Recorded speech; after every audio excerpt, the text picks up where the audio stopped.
Starting a flavor drop experiment. For years now I have had the problem that whenever trying to avoid anything sweet, including fruit, that I eventually failed to keep it up. Eventually resulting in me giving in, which overall seems to be a net negative. Despite potential upsides of cycling back on carbs, coming from low carb to increase and keep metabolic flexibility. In the last months tried sweetened protein in a few different flavors, but this made ordering protein more complicated and still led to overeating, even if only with protein powder. Especially the ones sweetened with sucralose tasted too good, if diluted not alone for normal nutrition to land at a normal maintenance satiety level, with hyperpalatable food increasing the potential ceiling of such. I will now take a little bit of time to explain this graph I made. So we have on the right axis the time of the day, which we hold constant, and then we have the satiety level. Then we have the maintenance caloric intake. This is also the reason we have the time as the day, because we have the maintenance caloric intake, which usually is calculated for a given day. Then we have in the green here the satiety level reached with healthy food. Then we have the upper limit here, not the upper limit, but just a higher line. And this is satiety level reached provided by unhealthy food. Now, what then the access to unhealthy food does, it is extending available food. So extending available food to also including unhealthy food is extending basically the satiety level to this upper threshold, which then increases basically the caloric intake of a given day. At least that's the leading theory I have for this.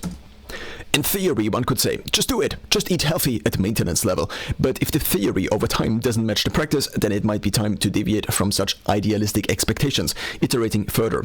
In the last 12 months, I tried meal shakes, then made my own meal shakes, then quit vegetarianism after 6 years, then after years I began meal prepping again, then tried to add in sweetened protein powder to reroute cravings into protein powder.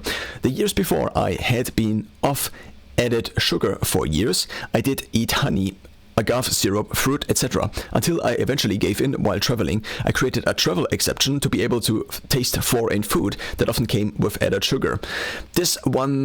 This was one of the less smarter decisions of my life thus far. And for years now, I tried to revert it, only a few times having reached the low body fat of these years, but I also tried to improve on it, leaving out honey, etc., and trying fasting, low carb, keto. So after then only having unflavored vegan protein powder for now about a week again, and fasting a few times, the cravings came back in, not being able to be rerouted any longer into sweetened protein powder. The options against sweetened protein powder, been there before, didn't work as intended. Adding back in fruit increases overall limit of eating historically, led to volume overeating, not necessarily calories. So what if I could separate the sweet from the protein powder, thereby still having a high protein intake even when cheating? Increasing satiety levels with eating protein powder as sweet. Also, ideally not adding calories or grocery cost. First, I did not know what to search for. Then I remembered that on Bulk they offered liquid flavor drops. Also, I had seen them on YouTube lately.